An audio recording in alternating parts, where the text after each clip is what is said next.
apologize for my bad English, but in 20 minutes you will get used to or not. So first, the presentation of iMio. It's a public company created by the Belgian government eight years ago. At the time, the government promotes open source. It was no more the case since 8 years, and now in the new government they decide to newly promote open source. So 8 years later, they call it a strategy. The problem is, in iMio, we apply that strategy since 15 years. So because it's really a strategy, a long-term strategy, and the maturity of our products and our project needs those 15 years, not 4 or 5 years, which is the government strategic plan. So yes, that's fine for us. So now we will contribute maybe to governance software in Wallonia. So that's fine. And well, and as I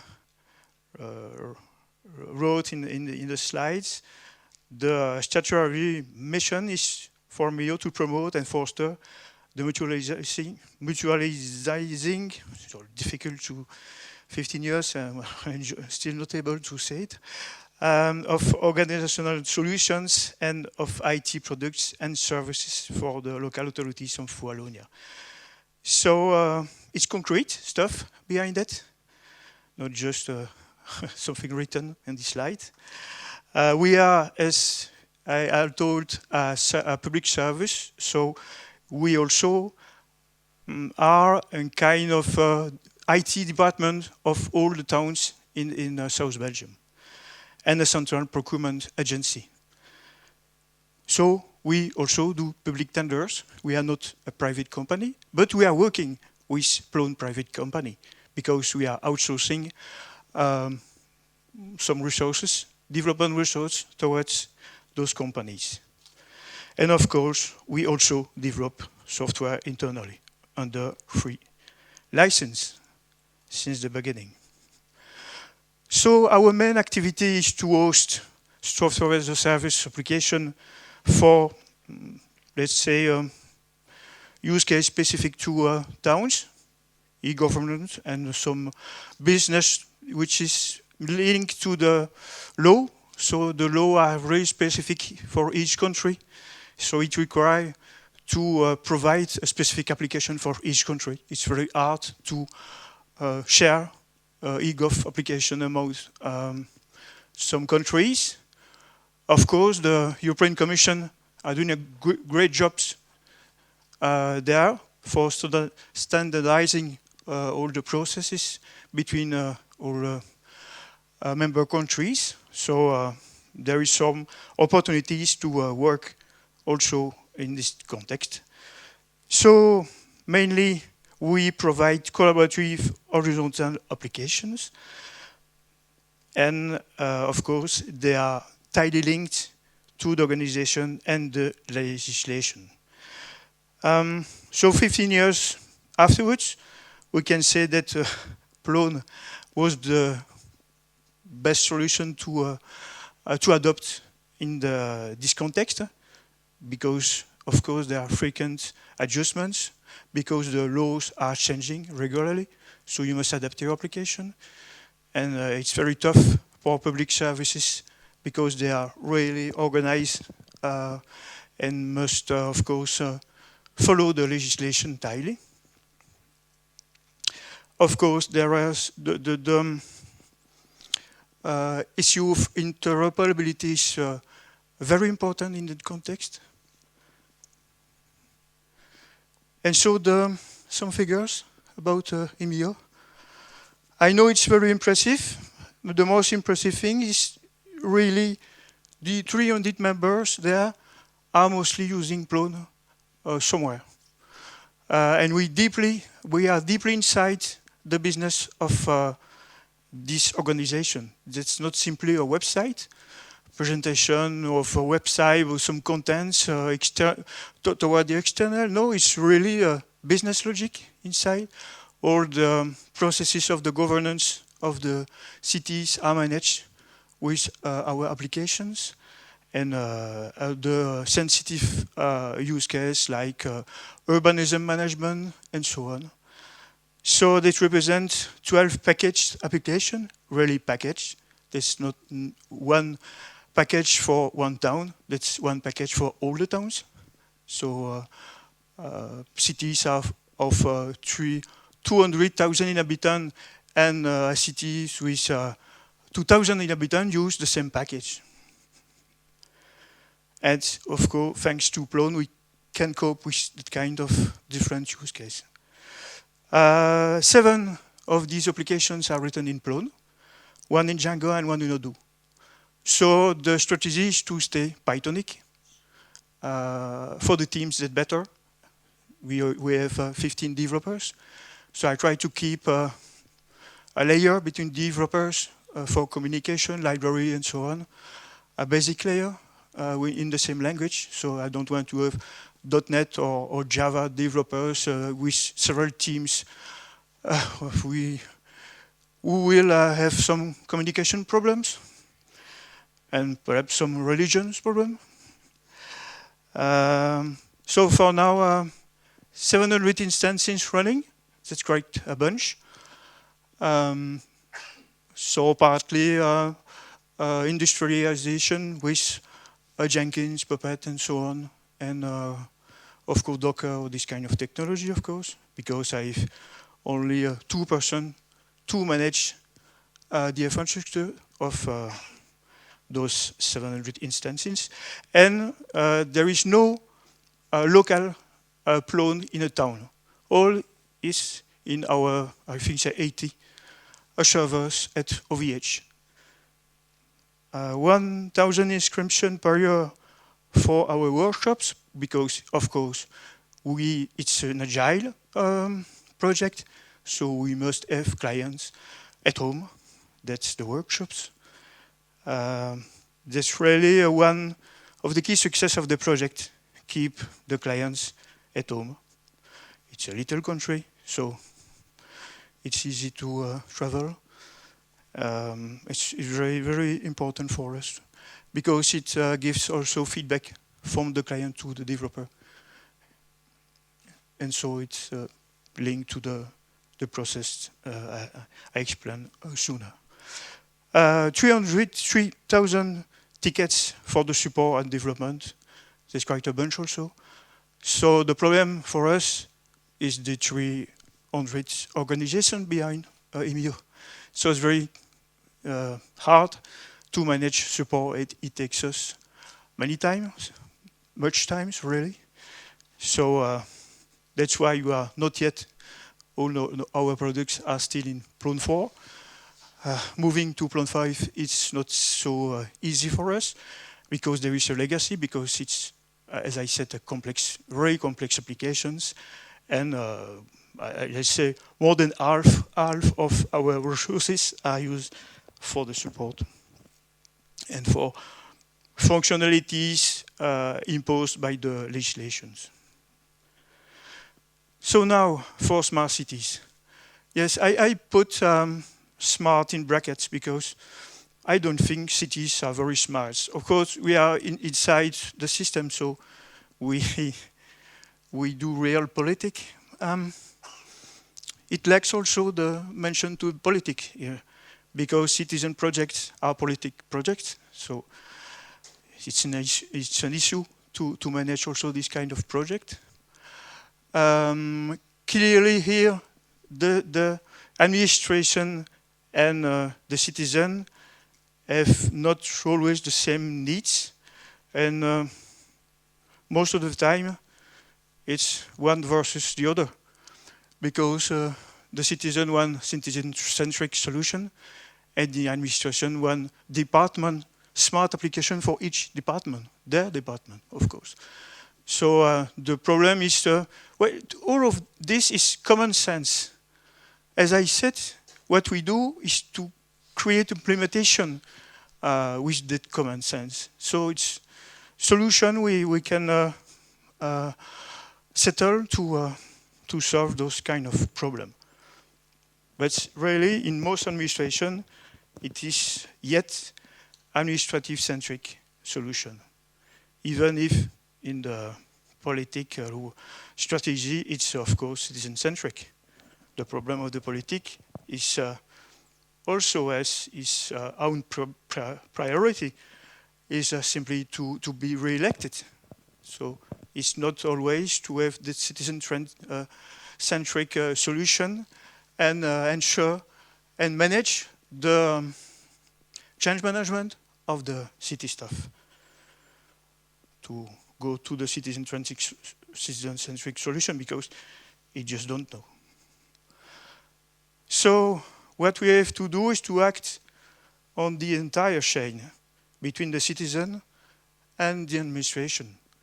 That's why Plone, well, the answer of is Plone could be a solution for smart cities. Yes, of course. So I close my laptop and go back to because we have a specific project in the Plone community. I know that because we implement those back offices that will be connected to smart city application. But at the same time, these applications are there.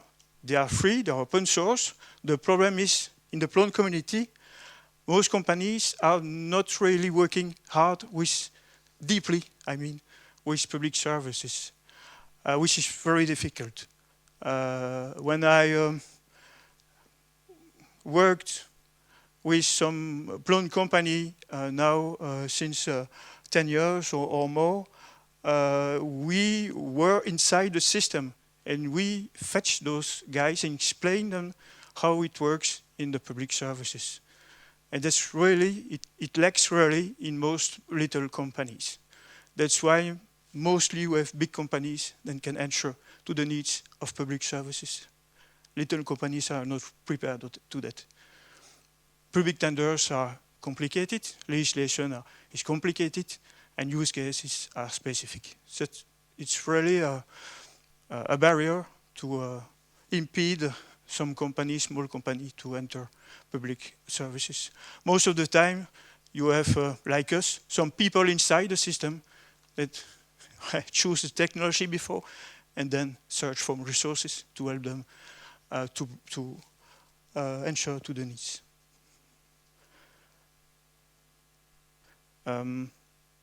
So the act on the Untitled Chapter means what?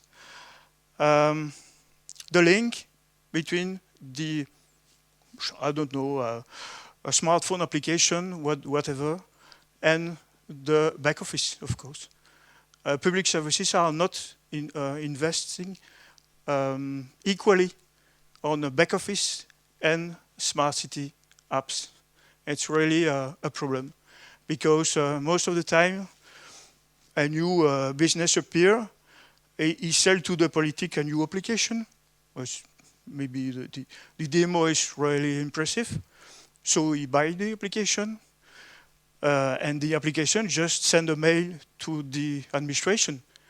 Administration, perhaps there are 100 or 1,000 different servants in the administration. So everybody or one guy receives the mail. So what? Behind the process, you have the citizen. And he's just waiting for the administration to solve the problem in 15 seconds, or no, 2 minutes maximum. So that's not the way. Of course, everybody is frustrated after that. So you need to connect back office to smart applications.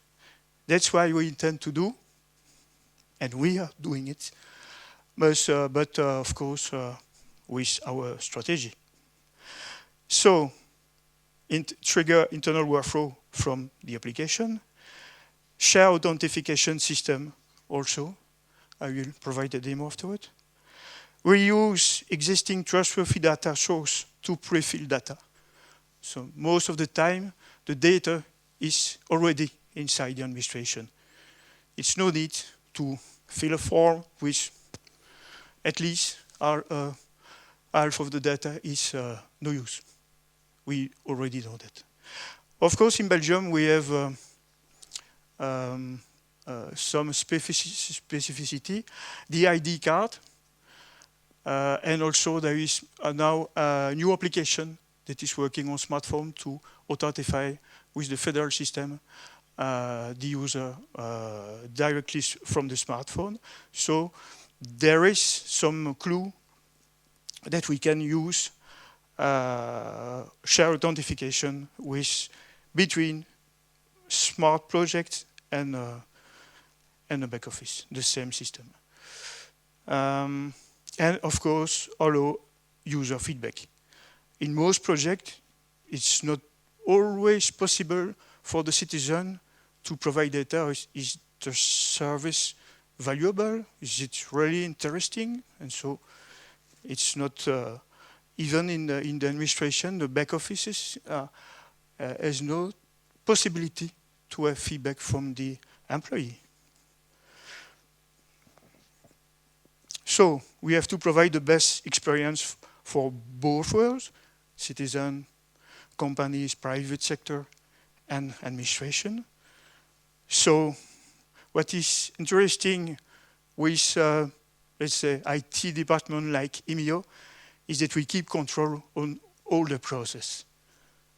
Of course, mainly back office,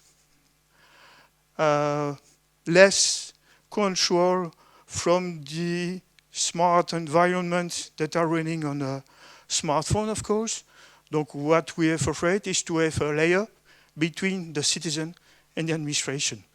As I said, the email sent to administration, it's no way. So what we try to do is to discuss with those companies who provide those smart applications and see with the towns what we can do to have guarantees that the citizen is connected directly to the back office, and when the law is changing, the regulation is changing, that we could modify all the application, all the chain. And of course, what is very important also, is to keep the non-digital process. Not all the citizens can be digital. So you have to integrate. It's very extreme because you have the paper to manage. At the same time, you have to improve the interface with Facebook React and so on, Angular, to have really a race towards technology, and at the same time keep the ancient, the old process in paper. So that's really coping with those kind of process is more and more complicated. And I said also user interface. So things like Volto and so on, back office, one side, front office, will be really the good solution for us at the time. So I write in there because I'm afraid to forget the coherence. Because what it is more important for us is coherence between those different elements. The first example is an external application integration that we try to set up with not really a partner, let's say a provider of a smartphone application. This smartphone application was downloadable on stores, like App Store or Android and so on. So we try to discourage the creation of this kind of application when it is for public purpose. Because what we expect is the PWA, progressive web application, will be more and more used in the future. And for us, it's very interesting because what we intend to do is to create this kind of interface for Plone. So we can link easily, like an URL, the external application with our application.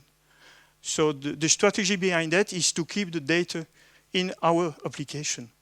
So when this smart application needs some functionalities, we just provide those functionalities in our back office with our front end, and it will be integrated in their application. That's the strategy. And this, of course, it urges them to use the same authentication system as I said before.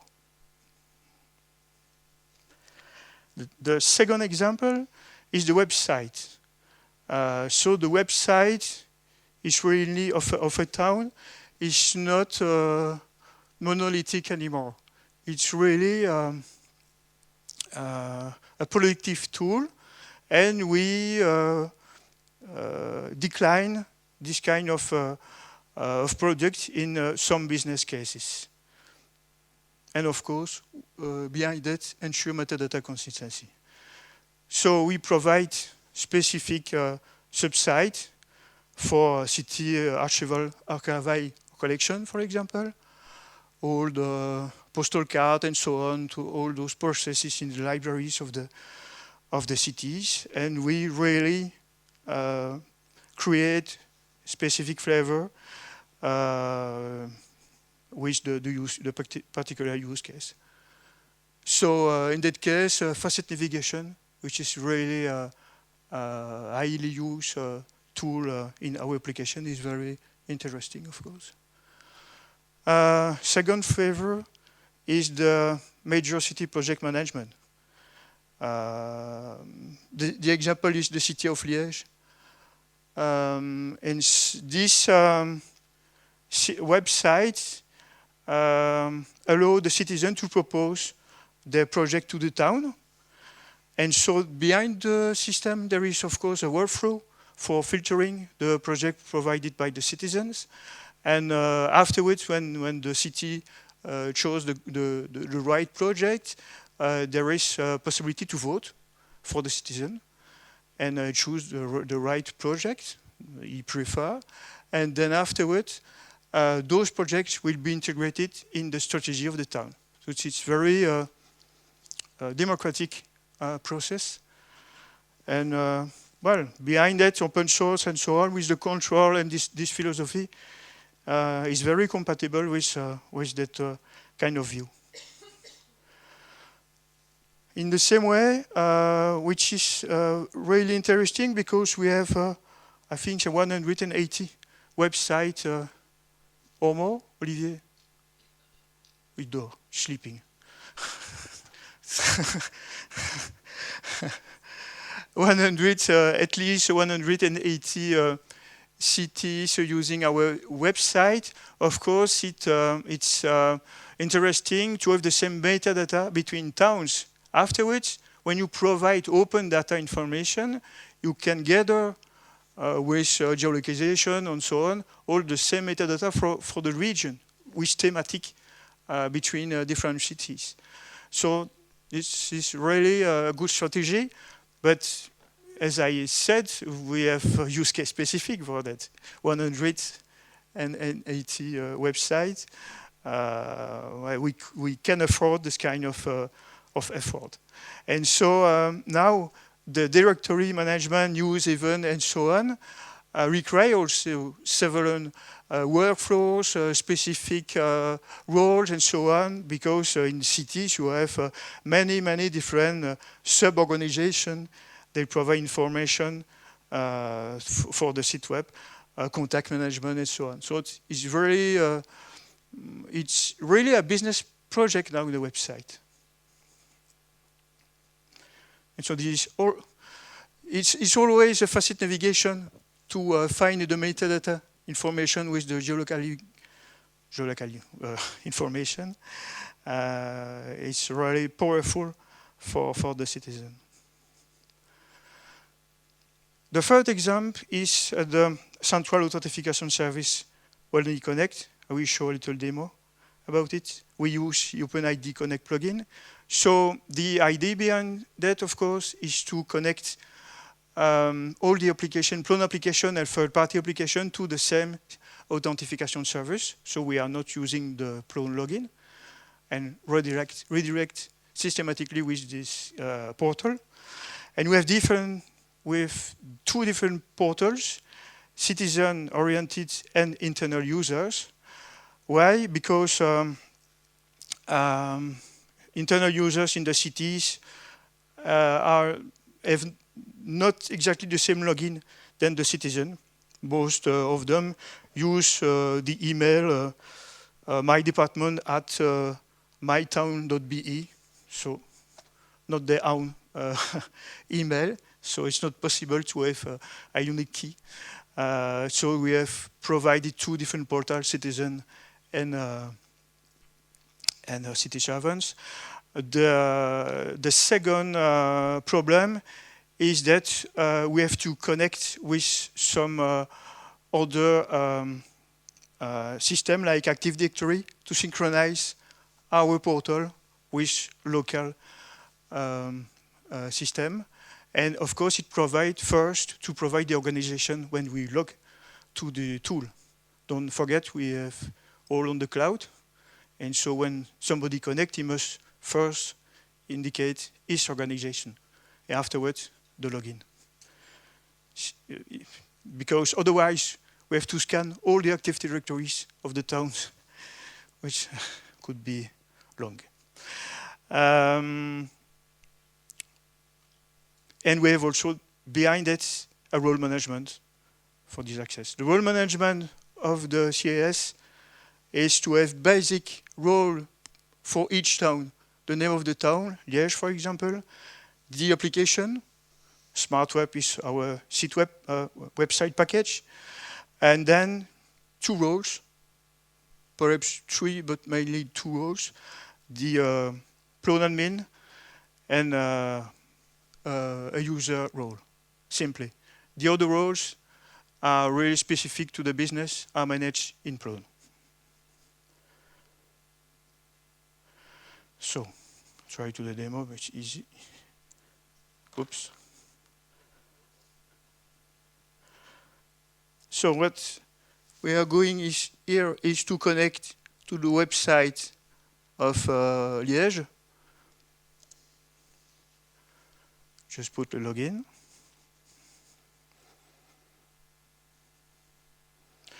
So, as you see, we have the two portals, authentication as an agent and authentication as a citizen. So we choose agent, for instance. We redirect to, stop, okay. Just 2 minutes. To the portal, as you see, what is important here is we will also connect to the federal state with the ID card or the smartphone. So we also manage several layers of security behind this system, of course. So it connects, he put the organization, is connected to the website.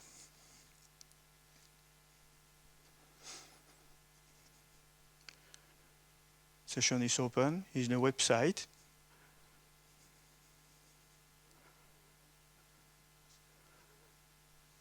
Now we go to the one-stop shop, the Django application. You click on connection. And of course, the same system. But in fact, you click on the portal agent, but he's already connected, of course. You see his profile with his data. And now he will disconnect. And when he is disconnected from the one-stop shop, he is also disconnected from the from the website at the same time. So the system manages, of course, the global deconnection. And now he is disconnected.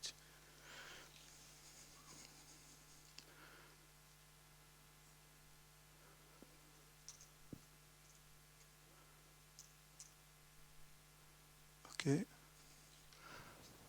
Just some idea about this lesson learned, but it's not very important. We see that in those kind of applications, smart applications, sometimes they use artificial intelligence, but most of the companies are not managing artificial intelligence. So there is some drawbacks about that. Data is not right, and it's really a problem. Of course, Facebook authentication is being refused. That's why we create this kind of portal, because it's e-government. It's not a private system for the citizen. And also it's not very important, but with some application provides best contributors with e-democracy project. So it's very strange, because it means that it's not democratic. Only the best proposer of project appear in the applications, and so we have some problem with democracy with those smart applications. So that's all for me. Thank you very much.